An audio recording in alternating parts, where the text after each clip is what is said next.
Hello guys, आज का video होने वाला है how to crack IBPS PO 2024, जिसमें आपका प्री मेंस और इंटरव्यू तीनों एक ही बार में निकल जाए कैसे, उसके बारे में बात करेंगे। वीडियो थोड़ी लंबी हो जाएगी क्योंकि ये वीडियो एकदम डिटेल में होगी। ठीक है, मेरा एक्सपीरियंस रहेगा इसमें। और काफ़ी चीज़ें होती है जो आप तैयारी करते हैं तो आप क्या करते हैं, सारे सब्जेक्ट्स में हर टॉपिक पढ़ने बैठ जाते हैं, तो वो चीज़ नहीं करनी है। काफ़ी ऐसे टॉपिक्स हैं जो आप छोड़ सकते हैं। ठीक है, वो चीज़ आपकी बाद में भी कवर होगी। छूटेगा कुछ नहीं, बट कवर सब होगा। बट आपको मतलब एक इस तरीके से मेरे हिसाब से पढ़ना चाहिए कि आपको एक ही बार में सब हो जाए। क्योंकि क्या होता है कि जैसे इस साल आपने प्री निकाला, फिर आपको उस मेंस का पढ़ने का टाइम नहीं बचेगा। ठीक है, तो फिर आप सोचोगे अभी इस साल प्री निकाल लिया तो अगले साल मेंस निकाल लेते हैं, तो वो गलती ना करें। इसीलिए एक ही बार में आप निकाल दोगे, तो उसके बारे में बात करते हैं। ठीक है, सब्जेक्ट वाइज बात करेंगे। प्री मेंस दोनों की तैयारी साथ में कैसे करें, कौन से मॉक टेस्ट दिए जाए, और क्या गलती है जो हमको नहीं करनी है ना, वो भी बहुत इम्पोर्टेंट है। क्या करना है वो तो सब बता रहे हैं, बट क्या नहीं करना है वो भी बहुत इम्पोर्टेंट है, उसके बारे में बात करेंगे। चलिए वीडियो को स्टार्ट करते हैं, वीडियो को लास्ट तक ज़रूर देखना। फर्स्ट ऑफ ऑल, मेरी एज है 22 ईयर्स, अभी 22 एंड हाफ है। और मैंने ग्रेजुएशन कंप्लीट की थी 2022 में BSc में, और 2022 में अटेम्प्ट दिया था, बट उसमें मेरा प्री क्वालिफाई नहीं हुआ था। 2023 में मैंने प्री मेंस इंटरव्यू तीनों एक ही बार में निकाले और सिलेक्शन लिया। एट प्रेजेंट मैं बैंक ऑफ महाराष्ट्र में PO हूँ। ठीक है, तो चलिए सब्जेक्ट वाइज स्ट्रेटेजी की बात करते हैं। तो पहले इंग्लिश की बात करूँगा। इंग्लिश में मैंने शुरू में निमिषा बंसल मैम को फॉलो किया था। उसमें मैं डेली 1 घंटा एडिटोरियल की क्लास देखता था और ग्रामर की क्लास देखता था 1 घंटे की। ठीक है, तो ऐसा मैंने 1 डेढ़ महीना फॉलो किया। उसके बाद मैंने दोनों क्लास लेनी छोड़ी, क्योंकि एडिटोरियल से पढ़ के मेरे को रीडिंग हैबिट थोड़ी अच्छी हो गई थी। तो मैंने सोचा मैं 1 घंटा डेली एडिटोरियल खुद से ही पढ़ता हूँ, तो मैंने द हिंदू का एडिटोरियल पढ़ना स्टार्ट किया। आप चाहे तो इंडियन एक्सप्रेस भी पढ़ सकते हैं, अगर कोई स्टोरी बुक है या नॉवल है वो भी पढ़ सकते हैं, उससे कोई फ़र्क नहीं पड़ता। बट आपको एक रीडिंग हैबिट होनी चाहिए, क्योंकि जब मेंस में क्वेश्चंस आते हैं ना, तो वो काफ़ी लेंदी क्वेश्चंस आते हैं। सिर्फ इंग्लिश की बात नहीं कर रहा मैं, आपके मैथ्स और रीजनिंग में भी आपके मतलब लेंदी क्वेश्चंस आते हैं। तो आपको एक रीडिंग की हैबिट होनी चाहिए, ताकि आप मतलब उस क्वेश्चन को बहुत जल्दी पढ़ पाओ और अंडरस्टैंड कर पाओ। ये बहुत इंपॉर्टेंट है। अक्सर क्या होता है ना कि जैसे प्री प्री देते हैं हम, फिर हम प्री देते देते मैथ्स रीजनिंग पे ज़्यादा फोकस शिफ्ट कर देते हैं। इंग्लिश और करंट अफेयर को हम लोग एकदम नेगलेक्ट करने लग जाते हैं, जो आपको बहुत दिक्कत देता है बाद में। क्योंकि एकदम से प्री का रिजल्ट आता है, आपको हो जाता है, तो आपको मेंस के लिए कम टाइम मिलता है। उस टाइम आप क्या करते हो, सिर्फ करंट अफेयर पढ़ते हो, तो इंग्लिश उसमें भी मिस हो जाता है आपका। तो वो ना करें। ठीक है, जैसे प्री आपके एग्ज़ाम्स के सीज़न स्टार्ट हो गए, तो आप क्या करो कि सुबह उठो, 1 घंटे की ये करंट अफेयर की क्लास लो और इंग्लिश की क्लास लो, 2 घंटे में निपटा दो। उसके बाद अपना जो भी आपका पढ़ाई है वो सब आप कंटिन्यू रखो, तो वो एक बेस्ट चॉइस रहेगा। और मैंने ग्रामर की क्लासें लेना क्यों छोड़ा, क्योंकि 1.5 महीने में ऑलमोस्ट ग्रामर एक बार ऊपर ऊपर से सब समझ लिया था, बट उसमें एक्सपर्टीज़ नहीं हुई थी। तो मैंने ये सोचा, अगर मतलब इतना पढ़ने के बाद भी अगर मैं एरर के 5 क्वेश्चन में से मैं 3 या 4 ही कर पा रहा हूँ, 1 या 2 हमेशा गलत हो रहे हैं, तो फिर मैं इतना क्यों इसमें टाइम दूँ। ठीक है, 2-3 तो वैसे भी सही हो रहे हैं, तो वो बहुत है। और ये पूरा रीडिंग बेस्ड आता है, इसमें ग्रामर बस 5 नंबर का आता है प्री में, और मेंस में जो ग्रामर आता है वो देखो वो हार्ड होता है। ठीक है, वो आप कितना भी पढ़ो उसमें गलत होने के चांस ज़्यादा है, तो इसीलिए उस पर ज़्यादा ध्यान ना देके आप रीडिंग पे फोकस करो। कौन से आपको मेंस में 40 में से 40 लेके आने इंग्लिश में, मेरे 23 नंबर आए थे, जो कि मतलब अबो एवरेज नंबर है, तो आपका उसमें भी सिलेक्शन हो जाएगा। और जो टॉपर होते हैं उसमें उनके आते हैं 30+, और बाकी सबके मतलब आते हैं 10 से 15 के बीच में। तो आप उस पर रीडिंग पे फोकस करके 20 तक भी लेके आ रहे हैं तो बहुत अच्छी बात है, उसमें कोई दिक्कत नहीं है। तो इंग्लिश की बात हो गई, प्री और मेंस दोनों की बात हो गई इंग्लिश की। अभी मैथ्स की बात करूँगा। मैथ्स की अभी सिर्फ प्री की बात करता हूँ पहले, बाद में मेंस की बात करूँगा। मैथ्स में मैंने शुरू में कौशिक मोहंती सर को फॉलो किया, जिसमें मैं उनकी मैराथन क्लासेस देखता था सारी। उनने सारे टॉपिक्स पे मैराथन क्लास ली हुई है, जैसे कि स्पीड मैथ्स हो गया, आपका क्वाड्रेटिक इक्वेशन हो गया, DIs हो गई, और जो भी अरिथमेटिक के टॉपिक्स है वो सारे मैंने वहाँ से कवर किए और थोड़ी सी प्रैक्टिस की। तो प्री का मेरा यहाँ मैथ्स का मैंने आपको बता दिया।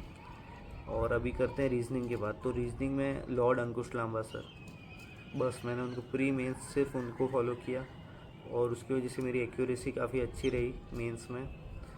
तो उनसे मैंने पढ़ा। आप उनसे पढ़ सकते हैं और भी टीचर्स हैं, आपको जो अच्छा लगे आप उनसे पढ़ सकते हैं, बट मैंने अंकुश लांबा सर से पढ़ा। तो दोनों मैथ्स और रीजनिंग की प्री की बात हो गई। अभी बात करते हैं चौथा सब्जेक्ट जो कि आपके मेंस में आता है, करंट अफेयर और बैंकिंग अवेयरनेस। तो करंट अफेयर मैंने IBPS क्लर्क में और IBPS PO के शुरू में, बाद में मैंने मतलब थोड़ी तैयारी मेरी एकदम छूट गई थी, कुछ रीज़न थे, वो एक अलग वीडियो बनाऊंगा उसमें मैं बता दूंगा। तो मैंने शुरू में अभिजीत मिश्रा सर से पढ़ा।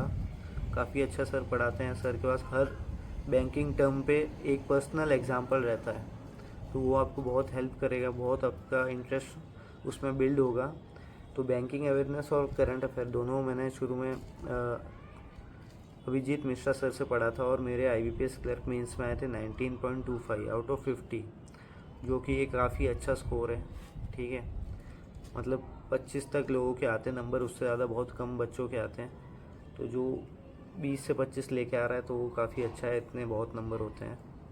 ठीक है, लेवल भी करंट अफेयर का बढ़ चुका है, तो फिर इतने नंबर लाना बहुत अच्छी बात है। बट SBI क्लर्क में मैंने गौरव गर्ग सर से पढ़ा था। तो उन सर का उसमें भी मैंने 28 से 29 क्वेश्चन अटैम्प्ट किए थे और 20 के लगभग सही हो रहे हैं। तो वो भी एक अच्छी चॉइस है, गौरव गर्ग सर। दोनों ही टीचर टॉप लेवल के हैं, दोनों में से आपको जो अच्छा लगे वो करो। ठीक है, अभिजीत सर का ये अच्छा है कि वो डेली क्लास लेते हैं, प्लस उसका क्विज़ करवाते हैं रात को।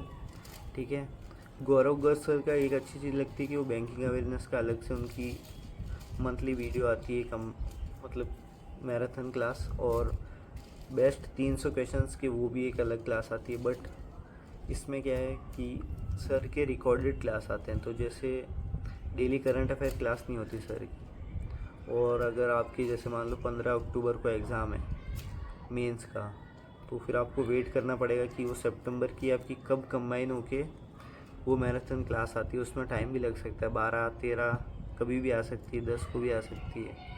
तो वो एक बार आप देख लेना, सोच लेना क्या है। ठीक है, और दोनों ही टॉप लेवल के टीचर्स हैं। तो ये हो गई प्री लेवल की बात हो गई। अब करते हैं मेंस की बात, मैथ्स और रीजनिंग की। तो मैथ्स की मेंस आपको क्या करना पता है, टीचर को छोड़ो मत, आप जो आपको अच्छा टीचर लग रहा है, आशीष अरोड़ा सर हो गए, हर्षल अग्रवाल सर हो गए। मैंने हर्षल अग्रवाल सर की क्लासेस की थी यूट्यूब से। पेड कंटेंट मैंने मेंस का कुछ भी नहीं लिया था, मैंने यही किया था। तो आप भी हर्षल अग्रवाल सर या आशीष अरोड़ा सर की मेंस की क्लासेस देख सकते हैं यूट्यूब से। ज़रूरी नहीं आपको इस साल की लेटेस्ट वीडियोस देखनी है, पुरानी वीडियोस है पिछले साल की मेरा मतलब मेंस की क्लास है, वो भी देख सकते हैं। तो मैंने ऐसा किया था, और मेंस के मॉक टेस्ट भी दे सकते हैं आप। मैंने हालांकि बहुत कम मॉक टेस्ट दिए थे, मैंने मेनली थोड़ी इस पर मतलब थोड़ा ज़ोर रखा कि मैं टीचर्स को फॉलो करूं और कम अटेम्प्ट करूंगा बट एक्यूरेटली करूंगा। तो मैंने हर्षल अग्रवाल सर को पकड़ा और छोड़ा नहीं मैंने उनको लास्ट तक।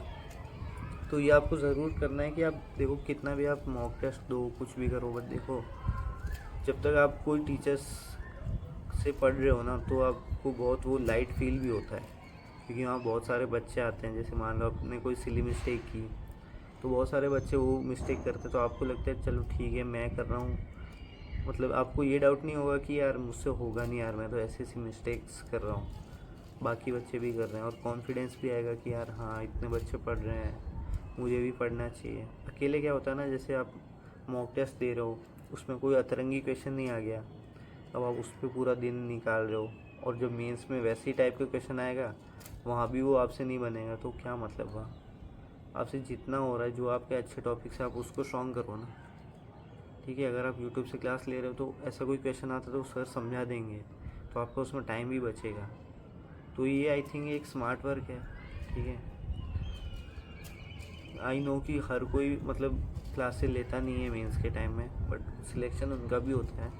बट मैं मेरी बात कर रहा हूँ, मुझे जो चीज़ सही लगी, जो मतलब एकदम होता है ना सिलेक्शन लेते हैं एकदम पता भी नहीं चलता, तो वो वाली बात है। और रीजनिंग की बात करूँगा तो अंकुश लांबा सर के मेंस की क्लासेस देख लो। और अगर आपको एक्स्ट्रा सॉल्व करना है, क्योंकि रीजनिंग में क्या होता है क्वेश्चन, जैसे अगर सर की क्लास है 2 घंटे की तो उसमें कम क्वेश्चन कवर होते हैं, तो आप दूसरे टीचर्स की भी मेंस की क्लास ले सकते हैं, क्योंकि आपको क्वेश्चंस करने हैं। ठीक है, मेंस में ऐसा कुछ नहीं है कि आप इसी सर से पढ़ो, ऐसा कुछ भी नहीं है, बट वो क्वेश्चंस आपको प्रैक्टिस करने हैं। यूट्यूब से किया था और प्लस आप मॉक टेस्ट दे दो। ठीक है, तो ये प्री और मेंस की यहाँ बात ख़त्म हो गई। अब बात करते हैं कौन से मॉक टेस्ट देने चाहिए। ठीक है, मैंने कुछ मॉक टेस्ट दिए थे जो मेरे को सच में बिल्कुल बेकार लगे थे, बहुत उनका लेवल कम था, मैं उनका नाम नहीं लूँगा। बट जो आपको एग्ज़ाम लेवल का मेरे को एक मॉक टेस्ट लगा वो था प्रैक्टिस मॉक। ठीक है, ये मॉक टेस्ट लेना है आपको ज़रूर। उसके बाद आप 1 या 2 मॉक टेस्ट और एक्स्ट्रा लेने पड़ेंगे, क्योंकि आपको मॉक टेस्ट फ्री के और आप ज़्यादा दोगे तो वो एक चीज़ तो ख़त्म, एक से लोगे तो वो ख़त्म हो जाएंगे। तो आप दूसरा ले लो, ऑलिव बोर्ड का ले सकते हो कि, और गाइडली का ले सकते हैं, बट उसमें क्या बहुत हार्ड लेवल का आता है प्री में। बट ठीक है, हर कोई अलग अलग होता है, कोई इजी बनाता है कोई हार्ड। वो वहाँ के प्री के दोगे तो आपकी वो मेंस तैयार हो जाएंगे, सेम बात है। तो प्रैक्टिस मॉक तो आपको लेना ही है। अगर मेरा सजेशन लोगे तो प्रैक्टिस मॉक तो एनी टाइम लेना ही है आपको।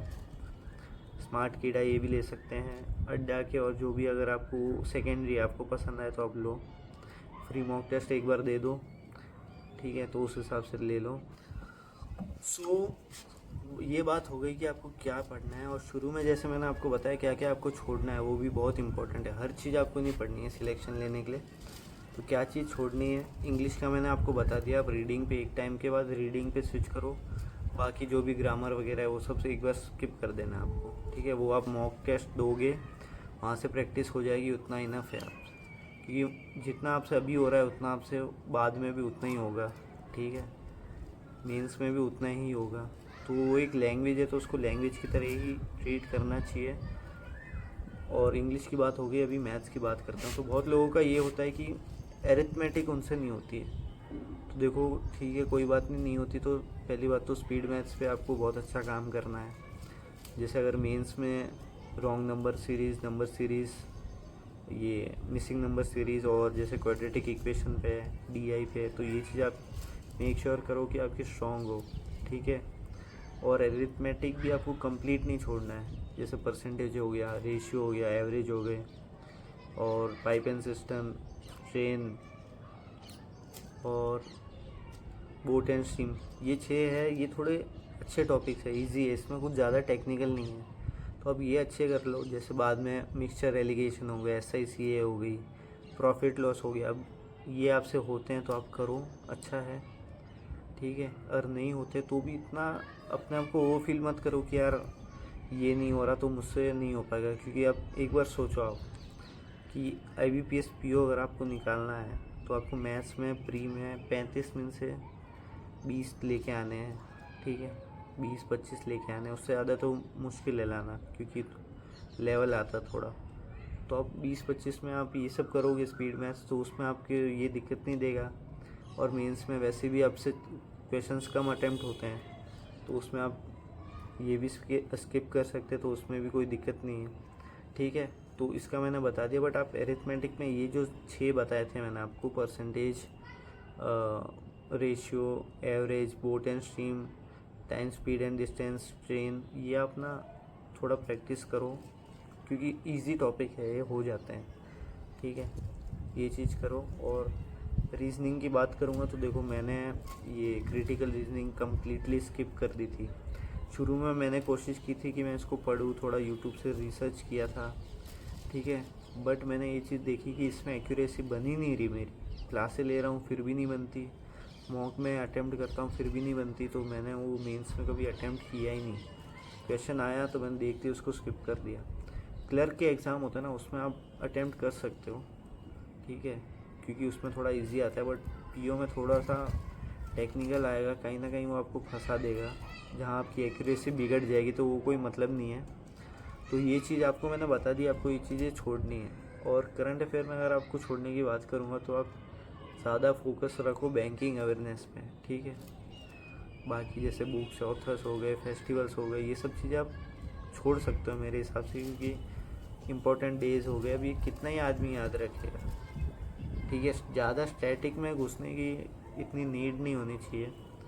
बैंकिंग पे ज़्यादा ध्यान दो, नेशनल न्यूज़ होती है, इंटरनेशनल होती है, उस पर ध्यान दो। एग्रीमेंट्स, एमओयू होते हैं, इस पे ध्यान दो, इस पे क्वेश्चंस आते हैं। मेन तो बैंकिंग पे ध्यान दो आप, और रिवीजन अच्छे से करो, ठीक है।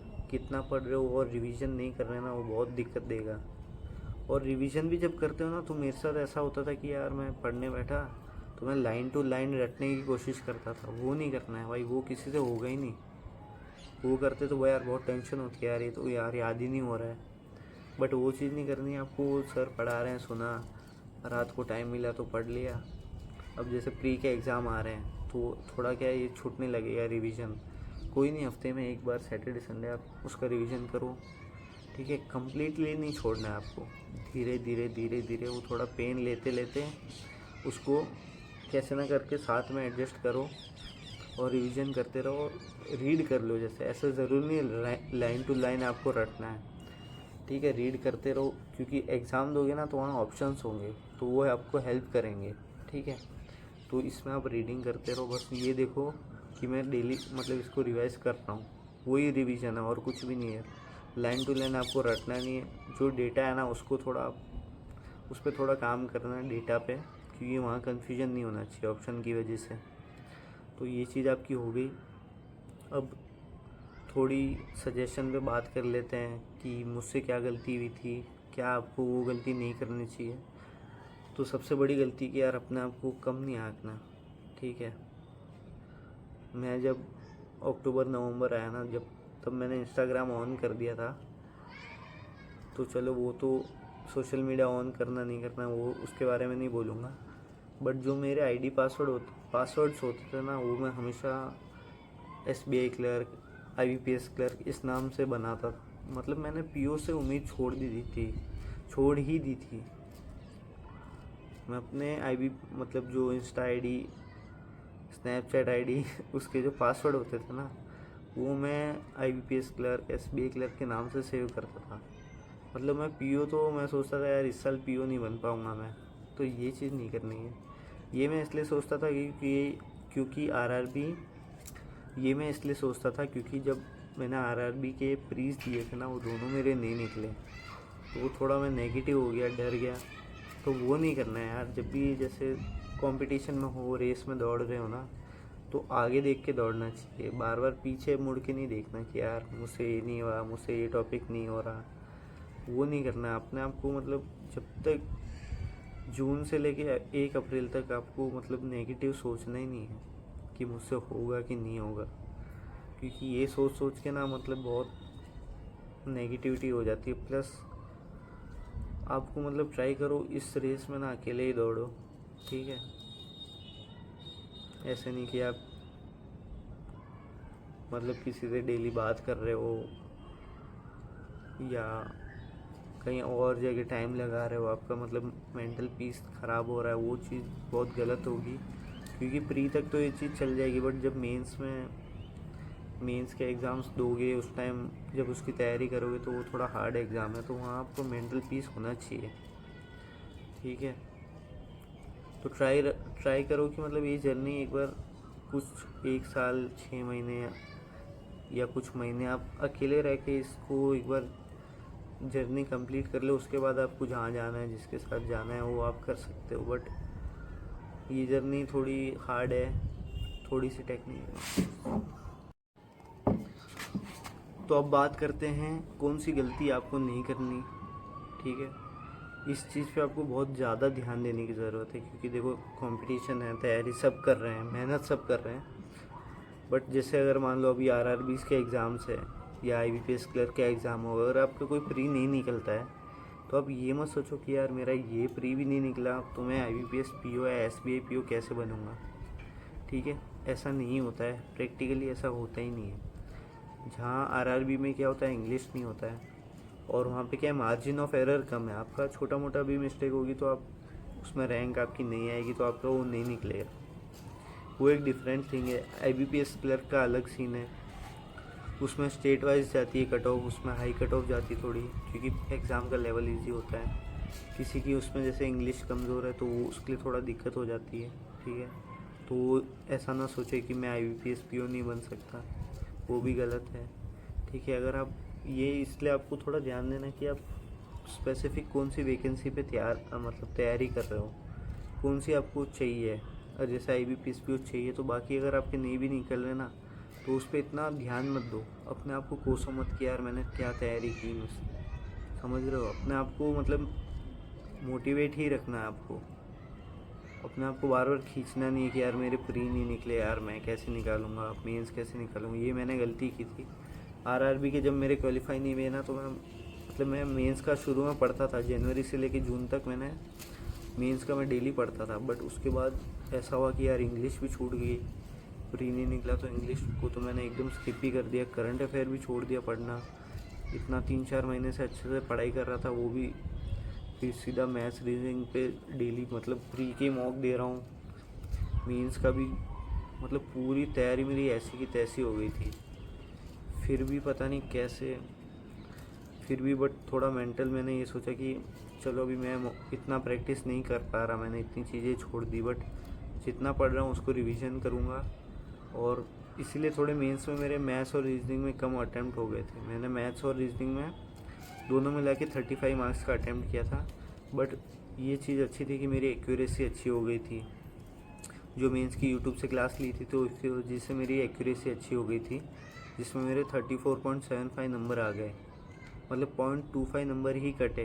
तो ये एक्यूरेसी आपको भी रखनी है। बट यही है कि मतलब आपको नेगेटिव नहीं सोचना, और आप एक तैयारी रख रहे हो वही तैयारी रखनी है। प्री मेन साथ में लेके चलो, करंट अफेयर को रिवीजन करो, ठीक है। इंग्लिश को डेली 1 घंटा रीडिंग करो। तो ये चीज़ों से आपका पक्का इसी साल सिलेक्शन हो जाएगा। बैंकिंग अवेयरनेस आप साथ में करते रहो, हर संडे करना है वो करो, या मेंस निकलता है उसके बाद पढ़ो तो भी कोई दिक्कत नहीं है, ठीक है। इंटरव्यू, क्योंकि इंटरव्यू में ऐसा नहीं है कि आपसे सीधा ही ज़्यादा ही बैंकिंग ही पूछ रहा है, वो कुछ भी पूछ सकते हैं। उसकी इंटरव्यू की तो बाद में करेंगे, अभी नहीं करेंगे। तो ये थी कंप्लीट वीडियो, ठीक है। तो ये बात है कि आपको, तो अगर आपको ये वीडियो अच्छी लगी हो, ठीक है, अगर इस वीडियो में कुछ मिस हो गया हो तो आप कमेंट करना, ठीक है। मैं जल्द से जल्द कमेंट का रिप्लाई करता हूँ, जैसे ही मैं देखता हूँ मैं उसको रिप्लाई कर देता हूँ। 10 मिनट 15 मिनट में कर देता हूँ। अगर ब्रांच में रहता हूँ या कुछ काम होता है तब अगर मैंने नहीं देखा ना तब मैं नहीं करता। बाकी मैं पर्सनली अलग से जाता हूँ यूट्यूब में, उसमें चेक करता हूँ कोई कमेंट तो नहीं आया, ठीक है। तो उस चीज़ का आप बिल्कुल ये मत सोचना कि मैं इसमें लिखूँगा तो मेरे को रिप्लाई नहीं आएगा, सब रिप्लाई आएगा। इंस्टा ID भी दी है, वहाँ पे भी कोई डाउट है तो वहाँ पूछ सकते हो, ठीक है। हेल्प, जो भी हेल्प होगी वो सब होगी यहाँ से। आपको अगर ये वीडियो अच्छी लग रही है तो प्लीज़ सब्सक्राइब कर देना चैनल को, वीडियो को लाइक कर देना, और बस शेयर कुछ नहीं करना है। जो बैंकिंग वाले तैयारी कर रहे हैं उनको मैं चाहता हूँ वही लोग देखें। मैंने अपने घर वालों को भी ये चैनल के बारे में नहीं बताया, वरना ऐसे करके तो मैं 100-200 सब्सक्राइबर्स एक्स्ट्रा और कर देता, बट मेरे को वो नहीं चाहिए, ठीक है। ऐसा नहीं चाहिए कि एक बार सब्सक्राइब कर दिया बाद में कोई वीडियो डाल रहा हूँ उसको देख ही नहीं रहे तो क्या मतलब है। तो ठीक है, ये बात है। कुछ भी डाउट हो, ठीक है, तो आप कमेंट कीजिए, उसका रिप्लाई मिलेगा आपको हाथों हाथ। चलो, थैंक यू, बाय।